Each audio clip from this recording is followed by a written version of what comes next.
What's up guys, Sekapoko here, bringing you my first ever Final Fantasy Dissidia Opera Omina video. And in this video we're going to be going over some of the tips and tricks to get you started, as well as one of the things that I focused on early game in order to get to where I am right now. So without further ado, let's go ahead and jump right into the video.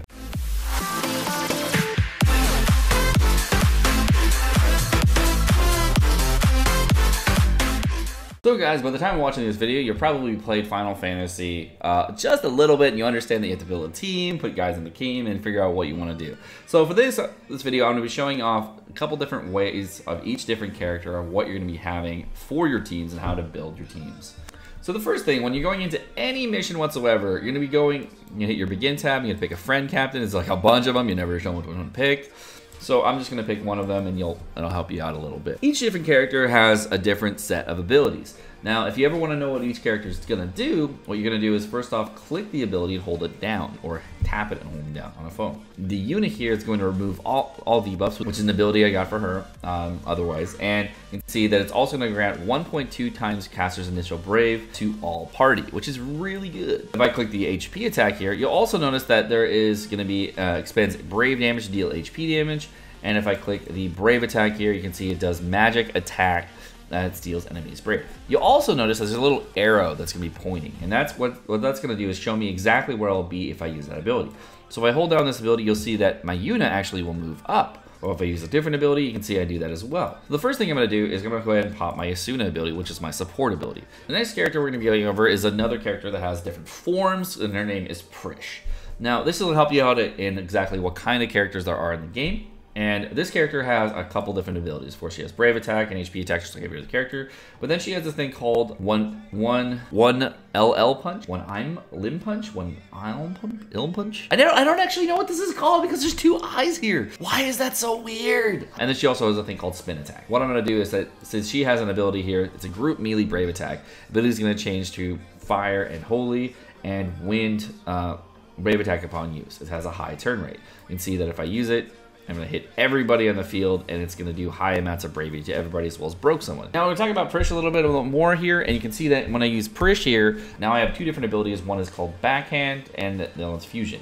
Fusion has a completely different ability than the first one, and so does Backhand, and they're both different type damages. So the nice thing about this character, Prish, is that she does different type advantage to each character. Now, if we click on this character here, you'll notice that you'll have different arrows. And the down arrow here means that he's weak to those characters, and an up arrow means he is strong against those colors. Any brave damage that you're going to be doing, you want to do it against the opposing type. We go to this guy in the middle here, you can see he's weak to holy but strong against this physical type. So I'm going to go ahead and click here, and you can see my backhand is going to be wind, and my howling fist is actually fire as well as holy. So if I wanted to use Prish against this middle guy here, if I use her, she will do first hit she does is physical, and the second hit she does is a fire/holy ability. So the first hit was weak, and the second hit is strong against that character, so they did extra bravery damage. Now if I go over to Vaughn, you can see that he's going to do 2-hit melee attack as well as HP attack, and if I do a quick hit, you can see it's just going to be a brave attack for melee. So he's not really anything special here, so what I'm going to do is just use him again. We're done. Now, of course, there's another kind of character that is my favorite kind of character to use in a lot of different situations. It's a character that has a brave attack and HP attack all in one. Now, each of these bosses you can see here have a little thing that says where they're going to attack. You can see this guy's going to hit everybody, this one's going to hit Yuna, and this last one is going to hit Prish. If I go ahead and hit this one over here with my red spiral attack, it's going to do bravery damage and HP damage at the same time, which is really helpful. And you can see that they attacked me, and then the attack order's down here. So you can see my next character is going to be Yuna. So if I use Yuna on the Asuna again, she's going to give everybody bravery, and she can move way up in the turns, which is kind of what I want. So let's go ahead and do that. And the next character here we have is Prish. So Prish can now do an HP attack on either one of these two guys in order to kill them. So I'm going to go ahead and hit it. I can actually switch my targets between either one I want. I'm going to get this dude here, and I'm going to hit HP attack and kill him. And then lastly, now I have Yuna here. If I wanted to use an HP attack or brave attack, I can do that. Go to the home screen here, and you guys are going to pick up and go into the settings tab. Go to your user data, and you're going to click the button that says change support. Now this is really important because what happens is when you're playing Final Fantasy Dissidia Opera Omnia, there's a friend captain aspect, and I'll teach you guys how to use that. But one thing is you want to make sure that you have the appropriate friend captain out. Now, what I mean by the appropriate friend captain is you want to have a captain that somebody else is going to want to use all the time. And you can only pick one up at a time, which is a good system, but you just want to make sure that you're picking the right one. Now, the character I picked, of course, was Vaughn, and Vaughn is my favorite character to play with, especially when I have other friend captains. It's a great character to have. So my Vaughn has a maxed out weapon, and we'll go over weapons and stuff like that. And you have to make sure you pick his abilities, his passive abilities, all the stuff, and make sure that you have everything you need here for an amazing unit. Now, all of these are going to be the same as when you have them originally, so just make sure that when you are clicking through your support stuff, you have everything clicked that you want another person to have in order so that they will like to use your friend captain repeatedly. All right, so we're back in the mission again, and what we're gonna do is show off what you want to do if you want to use a friend captain.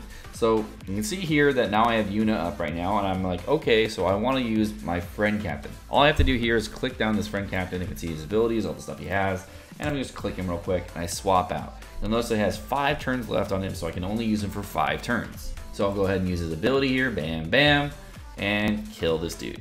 Oh no, I didn't kill him. Oh no. Well, one of the worst characters to have a support right now, but one of the best characters later on is going to be Terra. And the reason Terra is not good is because Terra takes 2 turns to use. Now, she's an amazing unit, but a horrible unit to have as a support. You have to first use 1 turn to charge, then you have to 1 turn to get brave, and then you use 1 turn to HP attack, which is 3 turns of your unit in order to get an HP attack off, which is really not good, even though you do get a sizable HP hit. So how do you figure out what content to run? Well, the first thing you want to do, of course, if you're a newer player, is you want to make sure you go through the story mode islands. Of course, you have the first story mode island that you start on, and there's going to be a normal difficulty and a hard difficulty. Now, what I recommend doing is playing the entire game through on normal through the 5th chapter or so on normal before you even try to attempt hard difficulty, because it's a little bit easier. Now, these story mode missions, you want to make sure that you complete each of one of these. Now, what I mean by complete is that you actually have to complete all of the missions. So you have to complete the mission without taking any KOs, none of the characters can die. You have to clear it with a certain amount of turns, and you have to inflict either breaks on this mission to get complete. So that's the only way in order to complete a mission. So to just clear a mission, if we go over to chapter 7 here, see that I've beaten the mission. However, I haven't done all the missions on the mission. I haven't completed it without taking any breaks. And after you've gone through all the story mode that you want to go through and get all your gems ready, and you're saying, hey, okay, I want to start to do more content. Well, what there are event islands. Now, in the event islands, there's a couple different things you can run. First of which are going to be the crystal islands, and the second of which are going to be the co-op missions. And the co-op missions are for only last a certain amount of days, whereas the crystals are here once per day. Now, if you ever want to unlock a crystal event, all you have to do is click it, and you can actually use a cycle quest key. Now, these cycle quest keys you can actually get on the home screen with Dissidia points, which you get about 100 per day, and you do get them through other rewards. These Dissidia points allow you to unlock the cycle quest keys, get potions for your SP. SP is really good for using on the World of Illusions, which is usually right about here on the game, but it's not out right now. It does come out and leave regularly, so these are the things that do pop in and out of the game all the time. And SP, when you run this island, it costs a certain amount of SP. Your total max amount of SP is determined by your rank, and if you want to refill your SP, there's only 3 ways of doing so. The first of which the potions, the second of which is by leveling up or ranking up, and the third way is by using 100 gems, I think, in order to refill it. Most of the time, what you're going to do is just stagger your rank and try to use rank in order to get your SP here. And these islands are out for a long time, so they're not out forever, but they are out for quite a long time. So you do have more than enough time to run this.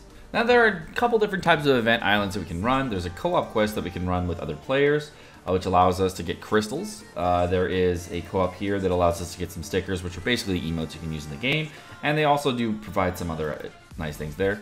And this last thing is going to be a co-op for the new Prish event, for Brish's armor. If you complete everything in this event, you get 2 copies of her armor, which allows you to limit break it once. And if you do want to complete this continuously, it'll allow you to complete the missions. Now, if you go to the missions tab here, you can see that if you complete the missions, you're able to get a certain amount of points per run. The more points you get, the more mission unlocks you get, and allow you to get tickets, which allow you to summons, which will also give you tons of other rewards, like gems, armor seals, which are good for getting rare armors, We can get fortune books, lots of other things that you can get out of these, plus items to level up your weapons, etc. So it's definitely great to finish out these missions and make sure you complete the missions in order to get all the rewards, because the rewards are really, really nice. And they do reset like once a week, so there's more than enough content for you guys to keep pushing on. What I do continuously is I find people that I want to run with, and I coordinate with them and say, hey, I would like to do like the level 70 PO-Up Island, and we go in with a bunch of people. And anytime you do these islands, there are certain units that are boosted. Now, boosted units will have increased stats. To determine if a unit is boosted, you can see if they have this glowing border here, which every character will have in the World of Illusions, but just some characters will have in these event islands that you'll have boosted stats, and they're probably the premier characters to bring. So if I bring this Istolo, she'll have much more HP and initial bravery, max bravery than she would initially, and it scales off her normal stats. So it's definitely worth bringing these boosted units because they do receive a lot more boost in these types of events. Now these crystals are really, really helpful for leveling your characters and making sure that they're up to snuff, and they get lots of stats for your characters to make them better. So I definitely recommend running them and using them as much as you can. Another thing you can do is sometimes, but I don't recommend doing all the time, is using support items. And these support islands allow you to get twice as much XP gil items from quests for Relics of All Knowledge, which we haven't seen any yet. Books of Treasure, which gives you twice the amount of items, so they're really good for crystals. Book of Fortune allows you to get more gil, really good for the Cactar quest. It allows you to get gil. And Book of Training, which allows you to obtain twice as much XP from quests for 30 minutes. All of which are really, really good in order to level up your characters and making sure you're having everything maxed out in order to get your characters where you want them to be. So let's go into the party menu here, and let's look at one of our characters here. You can see one of them has level 50 crystals and a level 50 level. What do we do there for crystals? If we go into the Enhancements tab, go into the Crystal Strength tab, you can see that you're getting a certain amount of crystals over time.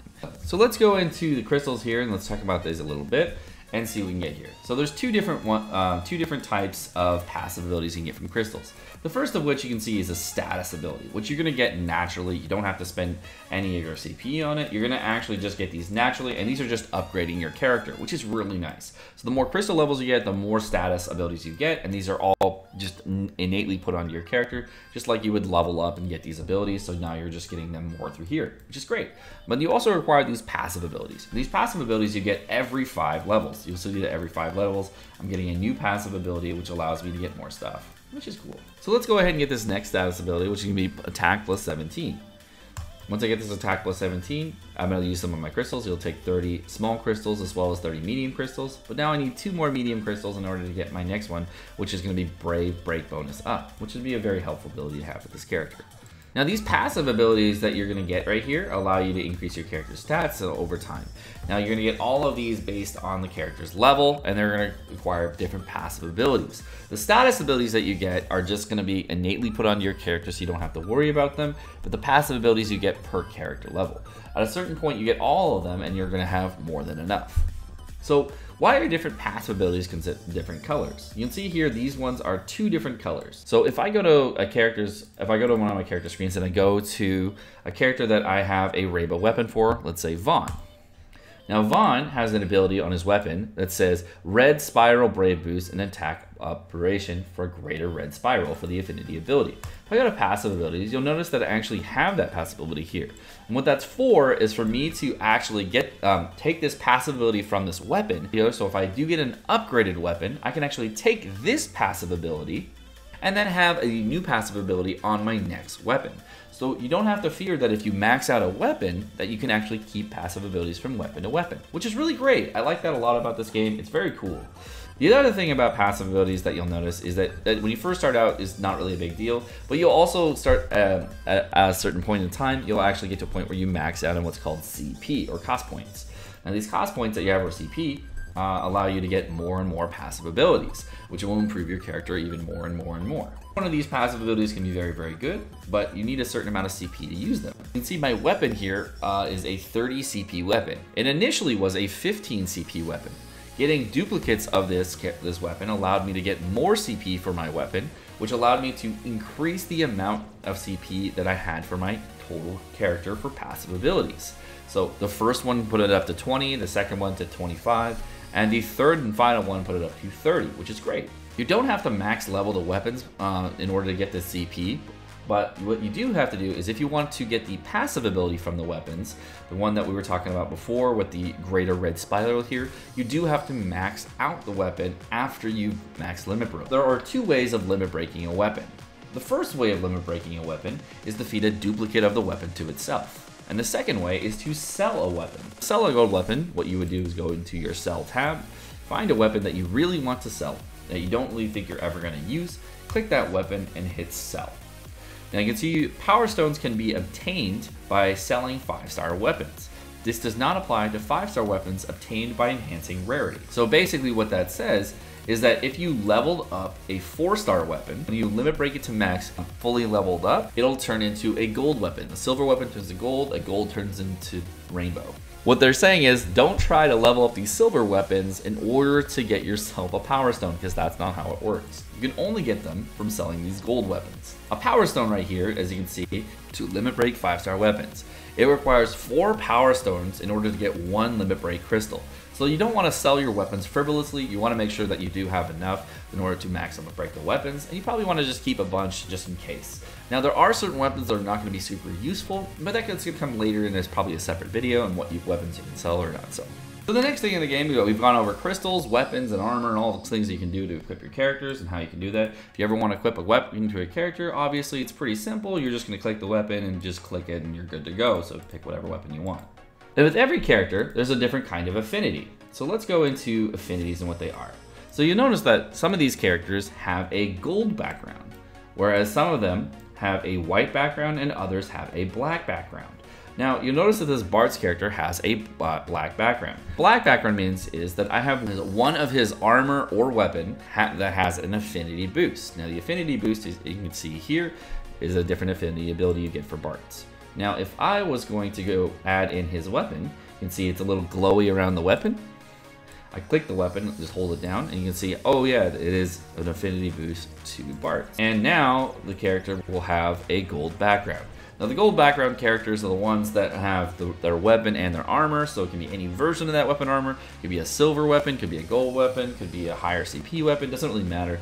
Could be a higher CP armor, all those are fine, but that's how you get the affinity boost per character. You're not required to use these kinds of weapons, but in order to get the passive ability from these weapons, you do need them. Now we've gone over weapons, characters, summons, weapons and characters and armor and all the things you can do with the affinity boost and everything there. So the last thing we can talk about with increasing your count is binding a summon as well as summoning.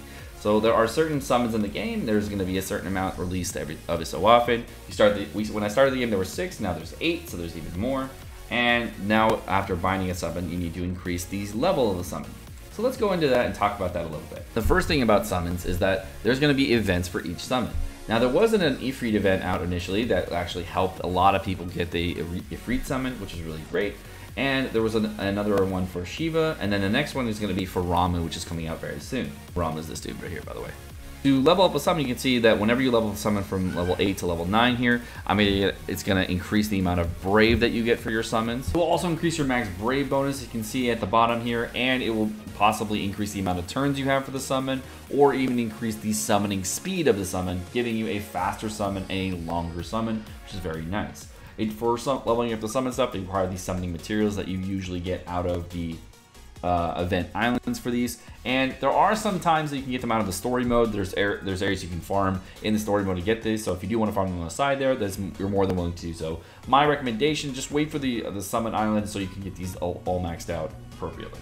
Alright guys, well that's going to do it for my semi-beginner tutorial for Final Fantasy Dissidia Opera Omnia. My name's Sekapoko, thank you so much for watching, hope you guys enjoyed the video. If you guys did enjoy the video, make sure you smack the like button down below, as well as the subscribe button down below, so we get lots of support in the channel, and of course, keep the channel growing. If you guys do want to get notifications on all my videos, make sure you hit the bell notification right next to it so you get notifications every time I drop a video. Have a great rest of the day guys, peace.